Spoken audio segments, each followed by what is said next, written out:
Hello, I'm Mimi. I've just spent the last few months making my third digital brush set from scratch, painting, photographing, building and testing, and I want to show you the whole process from start to finish of making your own digital brushes and some tips for selling them. I'll also have a demonstration of my new brushes at the end of the video so you can see the final results and why I am so in love with them. Digital brushes are such a cool thing to make for yourself and for your own art, but they can also be a really great passive income stream. I've earned nearly 30,000 Australian dollars in gross revenue selling just brush packs alone since I launched my first one a year and a half ago. And even if you don't want to make your own brushes from scratch, it's really useful to know the basics of how they work and how to adjust the main settings so that you can have more control over the brushes that you love using. So before I show you my full process for making brushes, let me first give you a really quick explainer of how digital brushes work. So first you have a brush shape, and it can really be any shape, and this is the foundation of the brush. When you drag your pen along the canvas, that shape gets stamped again and again and again to make the brush stroke. Most brushes have these stamps really close together so that they actually form more of a line rather than individual shapes when you draw. Now there are lots of different things you can change about how this shape looks. You can tell it to rotate every time it stamps or to spread out instead of being in a straight line. And importantly for me, as someone who loves using lots of texture, you can apply a texture effect to a brush so that when you draw, you get some of that showing through, either really strong or really light. So really, to make a digital brush, you just need a brush shape, a texture if you want one, and then you need to experiment a whole lot with all of these different settings, which is lots of fun when you're happy to play around, but can also be really frustrating when you're trying to achieve a particular effect and can't figure out how on earth to get there. Now keep in mind that each digital art software will have its own brush engine, so its own way of displaying and adjusting brushes. The settings across the different programs are usually very similar, but there will be some differences. I make my brushes first in Adobe Photoshop, and even though Photoshop brushes can be imported into lots of different programs, they usually behave a bit differently in each of those programs. So I manually adjust all of my brushes to work in Procreate in as similar a way as possible to how they are in Photoshop, and that's why I haven't listed my brushes for other software yet, because I haven't yet gone and manually adjusted them to work properly in Clip Studio Paint or any other program other than Photoshop and Procreate. They do work in other programs, just not always the same as the originals that I make in Photoshop. So now that you know the basics, let's make some brushes. There's lots to do. I need to paint textures and brush shapes, scan and digitize everything, then build lots of brushes, refine the brushes, test the brushes, convert them to Procreate, and finally make listings to sell. First is the really fun bit, and that's painting lots of different textures and brush shapes that I can use to build my digital brushes. You can make digital shapes if you want to, but for this set, I really want to make natural shapes with traditional art mediums so that some of those qualities come through into the final brushes. I just have some cheap acrylic paint, some watercolors, colored pencils and regular sketchbook paper, and I'm making whatever shapes and splodges come to mind, mostly ones that are fairly round and contained, but that doesn't need to be a restriction. I'm painting everything in black or near enough because I want it to be high contrast when I put it on the computer. The brush shape can be anything really, and it's worth just trying lots of different things because it's hard to know how it'll look when you start playing with brush settings and changing this shape from just a stamp to a full brush stroke.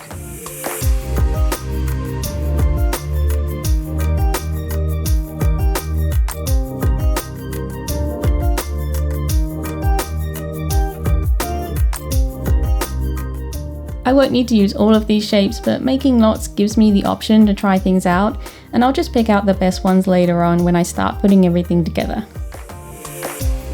I also want to paint some full pages so that I can maybe use the texture of the paint strokes over my brushes later. I love using texture in my art, and part of the reason that I'm building this new pack is because I want to introduce some new and fun textures that have some traditional art qualities. So now I have lots of potential brush shapes and a few painted textures. I'll also photograph some textures of different things that I have lying around, like paper or fabric. I just try and take the photos straight down in fairly even natural light.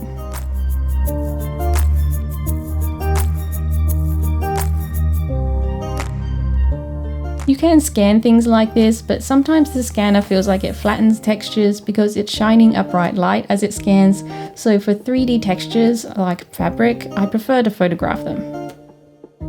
So that's step 1 done. Let's move on to scanning and digitizing everything. I'll just pop each page into my scanner and get a really high quality scan. You could also photograph the pages, but this scanner is a bit easier for me.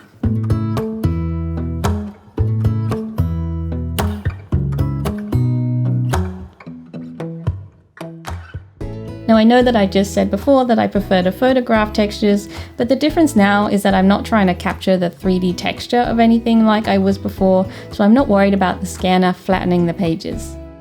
At this stage, I just want to capture the painted shapes, and the way that it settled on the paper already holds some of the texture anyway, so I won't lose it by having the scanner shine a bright light on it.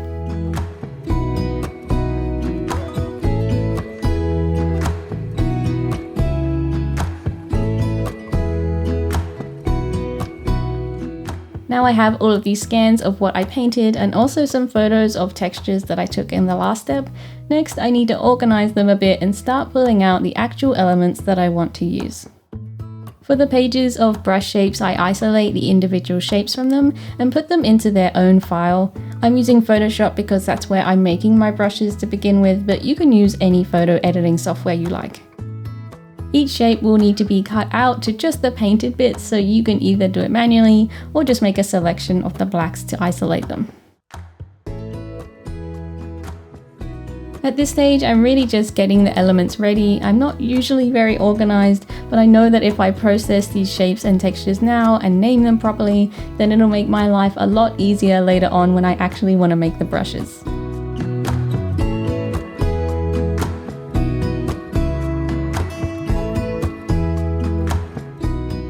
So then I do a similar thing for the textures by isolating the parts of the photos or scans that I want to use and putting them in separate files that are named for what kind of texture they are.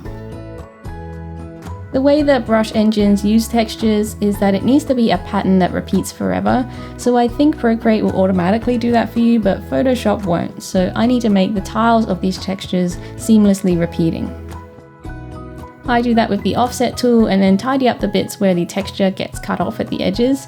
I won't go into detail here about how I do it, but if you're trying to do a similar thing, then you'll want to find a tutorial on using offset in Photoshop to make repeating pattern tiles or something similar.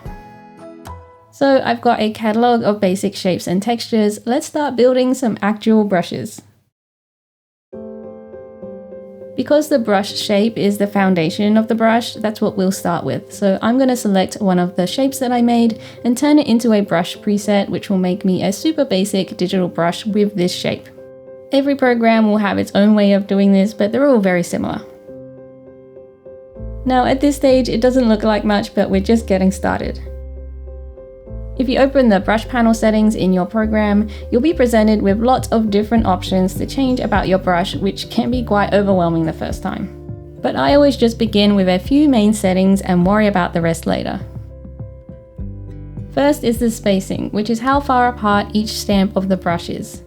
I always have mine quite close together so that I get a full stroke, but it really depends on the shape of the brush and the effect that I'm going for. Next is the angle jitter, which might be called rotation or something else in your software, and this changes the angle of each individual stamp, which is really useful if you don't want it to look so uniform. After that is the scatter, which will change how scattered each stamp is from the center line that you draw. Now just with those three main adjustments, I can make lots of changes to how my brush looks. And once I've played around with that, then I usually decide whether I want the size of the brush to be changed with my pen pressure, and whether I also want the opacity or flow to be changed with the pen pressure. Then the most important part for me is adding texture. I've already made some tiles of texture to use. I'll just tell the software to make a pattern preset out of it, and now I can apply it to my brush. There are a few texture settings to play with here, mostly the depth to control how much of the texture we'll see showing through, but the contrast and brightness also impact in a similar but slightly different way. So once I have all the basics set up, I save that as a new brush preset so I can come back to it later. And then I just build lots of brushes in the same way, using different brush shapes and texture combinations with different settings. Some of these won't go anywhere and some of them will be really promising. The only way to find out is to experiment.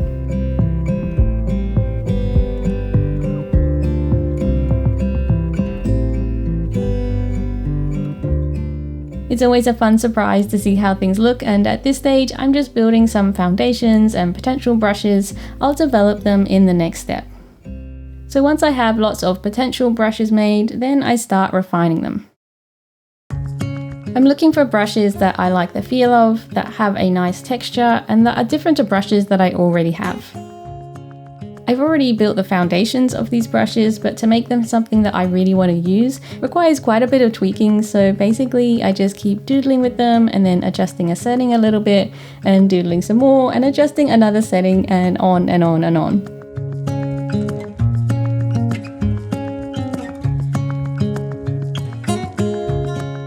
When I've run out of ideas for what else I might do with the brush to make it better, then I'll save that as a preset and just come back to it later. There's a lot of scribbling and doodling, and I'll start drawing some common shapes that I draw often to get a better feel for what these brushes are like, because a lot of brushes are kind of fun in a scribble, but when I actually use them for drawing something, I might not like them as much. It's pretty common at this stage for me to have multiple versions of the same brush that I've saved out when I've stumbled across something new that I like, or a variation that has potential. There isn't really a shortcut to doing this, it just takes a lot of time trying things out and making a lot of adjustments, but I have found that it gets easier with each brush pack that I make, from the experience of knowing what it is that I'm looking for my art, and also just understanding the brush settings better. After making lots of versions of different brushes, I can then make a short list of the ones that I like the most, and move on to the next step, which is testing the brushes. It is super important that I test out my brushes pretty extensively before I even think about sharing them with other people, because I want to be really happy with them.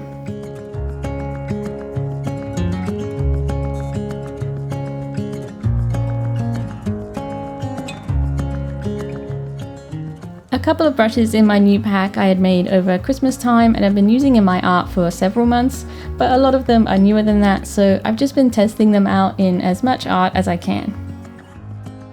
It's a really important step because you might like how a brush looks in a quick scribble test, but when you use it in your art, you'll find that it needs adjusting to give the effect that you want.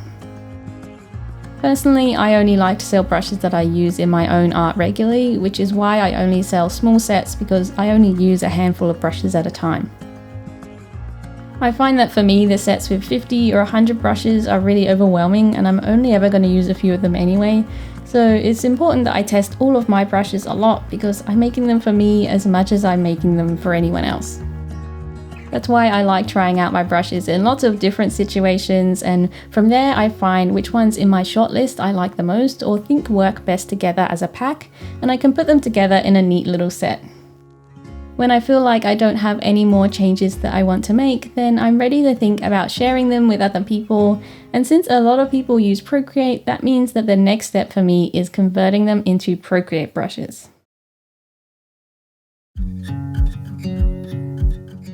You can open a Photoshop brush in Procreate no problem, but because the brush engine works differently, when it brings all of the information over, there are usually some differences, so I like to manually adjust the Procreate version of the pack until they feel really similar to the originals. For some brushes, the differences are quite minor, but for some they're pretty major, especially if I have any dual brushes, because there are twice the amount of potential problems. It can be a bit frustrating when things don't go smoothly, but I'm confident with the Procreate brush tools now, so it is a much smoother process than it was the first time I made a brush pack. I do like using Procreate, so I want my brushes to work just as well in Procreate as they do in Photoshop, but also for me to sell them, it makes sense to have them usable in both programs.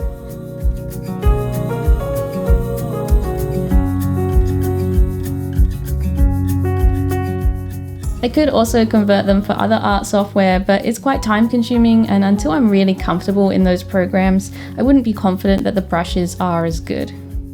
I have downloaded Clip Studio Paint though, so maybe I can start converting them properly to be used there, and we'll see how I go.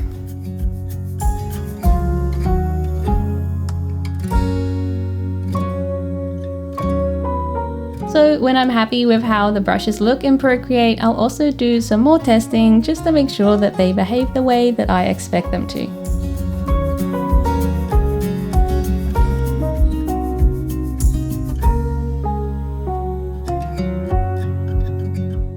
Then I save out the brushes as a .brush set file so that Procreate users can import them no problem with the right settings.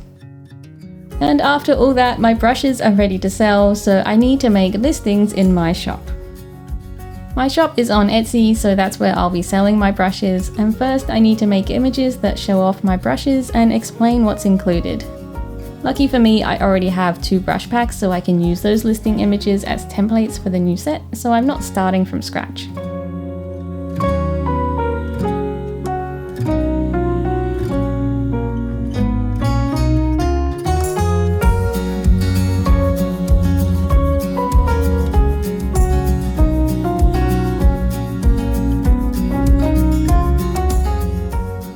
Then I need to make a document for customers to download with links to their files because the files are too big to host directly on Etsy.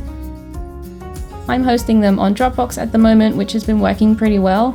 I just need to check and triple check that the links go to the right place when I make the document. Then I need to put everything together on Etsy with a clear title for the listing, make sure that all of the images are there and check for typos. I need to upload the document and then write a description, which is really important for customers to know what they're getting. And finally, after months of building these 8 digital brushes, I can hit publish on the listing and share them with all of you.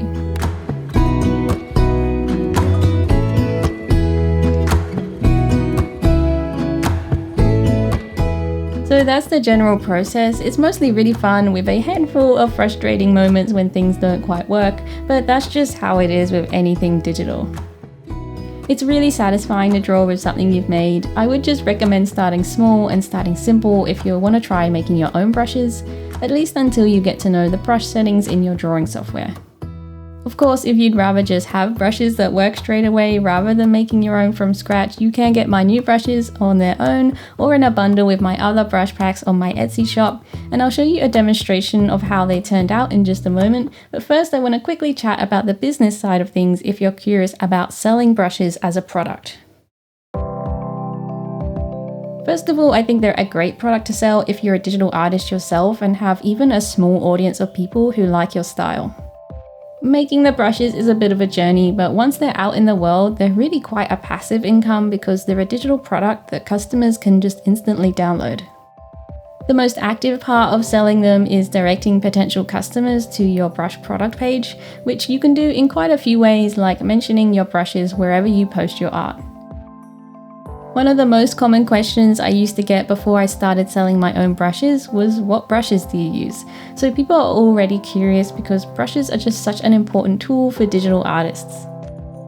If you can make a brush pack that you really love to use and is quite unique, and if you can show other artists how fantastic they are, then you're in a really good position to make a passive income from selling brushes. You want to give potential customers the confidence that your brush pack is one that they want, so show them clearly what it is they're going to get when they purchase. Show them some art that you've made with the brushes, and the thing that I find really helps give customers confidence is a brush demonstration where they can see all of your brushes and how you use them, which is why at the end of this video I want to demonstrate my brushes so that everyone can see how they actually work. Once a customer purchases your brushes, you want to make sure that the download process is as seamless as possible, so tell them where they can download them from and how to contact you if they have an issue. I used to have a bit of a problem when some iPad users downloaded my brushes when I was hosting them on Google Drive, but only sometimes, so in the end I changed my file hosting to Dropbox and that seems to have fixed it for now. You can't help tech glitches from happening sometimes when people are using different devices, but make sure you're available to help your customers if something like that comes up. Do let us know in the comments if you sell your own digital art brushes so that we can check them out, and also what your experience has been with selling them. Now at last, I'm really excited to show you my new art texture brushes, so let's do a little demonstration. I'll be in Procreate today, but the brushes are also for Photoshop. There will be a few really minor differences in how they look, but I've tried to make them as similar as possible. So there are 8 brushes in this pack. First is the canvas brush, which has a fabric texture to it that comes through quite strong, so it gives a bit of an effect of painting on canvas. Next is the big fuzzy brush, and this one has a really strong fuzzy texture to it, especially around the edges, so it's nice for colouring in shapes with lots of texture. Then there's the textured pencil, which has a bit more of a pencil feel to it and an even paper texture running through it. I also made a light version of this brush because I like the texture so much and wanted to showcase that a bit more. So this one I use a lot for adding a broad, light texture to something, and I find that really effective. So those are the first 4 brushes. Then we have the grainy pencil, which has a much more uneven texture to it, which I find gives quite a natural look because it's definitely less controlled than some of the others. But to balance that out, I've made the even texture brush, which as the name suggests, has a really even texture to it and quite soft edges. Next is the soft sketchy texture. This one has a more variable opacity and flow, so the texture you'll be able to see more of if you press lightly, and it will be more filled in if you press harder. And lastly is the soft and cloudy brush, and I really like this one for making soft gradients or adding soft shading to my shapes. So let's draw a little something with these brushes and I'll show you how I use them. I've already drawn a sketch with my simple sketching brush from my second brush pack. Now I'm ready to colour everything in with my textured brushes. I like to turn my sketch layer down to 30-something% opacity and make it multiply blend mode so that I can easily see through it to use it as a reference. Then I make a new layer below to draw my colours on. There are a few of these brushes that I like using for colouring in my base shapes, starting with the canvas brush. This one has a nice canvas effect to it that I photographed from a piece of fabric. If you think the texture is a bit too strong, you can go over it a couple of times and it should fill in a little bit more. If I wanted this illustration to feel like it was all painted on canvas, then I could use this brush to colour in all of the shapes, but it also works well to use on just some elements and use a different type of texture for others. So the pink flowers are all with the canvas brush. Next I'll colour in the leaves, this time using the big fuzzy brush. This texture is quite chunky, but it fills in nicely so that you still have a mostly opaque shape if you want, but the edges are always pretty fuzzy. I mostly use this brush for colouring in my base shapes before I add any shading or extra texture on top. Another brush that I use for colouring in is the grainy pencil. I actually use this brush for a few different things, but you'll see that the texture on this one is quite uneven compared to a lot of the others, which is sometimes nice because it can feel more natural to not have everything even and uniform. There's less control with it though, so sometimes the heavily textured part might fall somewhere that you don't really want it to, but you can always fill it in some more if you need to. I think it's fun to have a brush with a little bit of unpredictability to it because real traditional art supplies can also be unpredictable. And the final brush that I use a lot for colouring shapes from this pack is the textured pencil, which I'll use on these other flowers. I really enjoy using this brush. I will say that it's not as opaque as some of the others, so that's something to keep in mind. You probably will always be able to see through it just a little bit, but I think it's got such a nice texture to it, and you can use it for colouring in base shapes like this, or for adding texture on top of the shapes later on as well. For smaller details like these sparkly bits, I quite like to use the soft sketchy texture. because the edges are quite smooth and the texture is quite subtle, but I also like using this brush for adding broader texture and shading as well. So let's now add some details and more texture to all of these shapes. The way that I do that is to make a new layer above the base shape. Then in the blend mode settings, which in Procreate you can access by clicking on the little letter next to the checkbox, I make it multiply blend mode, which means that any colors that I draw on this layer will be multiplied by colors on the layers below. And then I make that layer a clipping mask, which in Procreate you can do by clicking on the layer thumbnail. I have a small tutorial for using Procreate and also Photoshop for beginners, which covers clipping masks in both programs. So if you need a little guidance with that, you can get the tutorial by joining my email list. So now when I draw on this layer in the same green, the color is darker and it won't go over the edges because of that clipping mask. I'm using the soft sketchy brush here, still in a smaller size, to add some line details to these leaves, just so that they aren't such big plain shapes. Then I'll do a similar thing to the flowers with the same brush by adding some petal details and give them some three-dimensionality. And then I'll also do the same thing for the smaller leaves. For the orange flowers, I'll change over to the grainy pencil to add some centers to them. This is a nice brush for this because you can see some of the orange from the flowers still coming through around the edges. Now for broader textures, I set up my layers in the same way by making a new layer above the base shape, making it multiply blend mode, and also a clipping mask.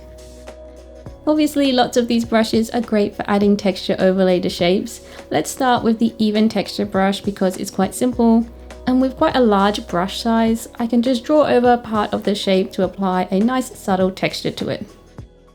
You can apply it to the whole shape if you like by just drawing over the whole thing, but I usually play around with not quite filling the whole shape with texture so you get a bit more of a gradient effect.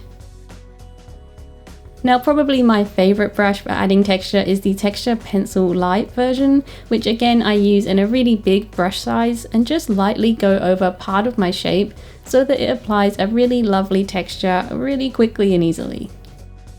I can use this brush for the flowers and for the other leaves, and with just a few strokes of this brush I can apply a really nice texture over them.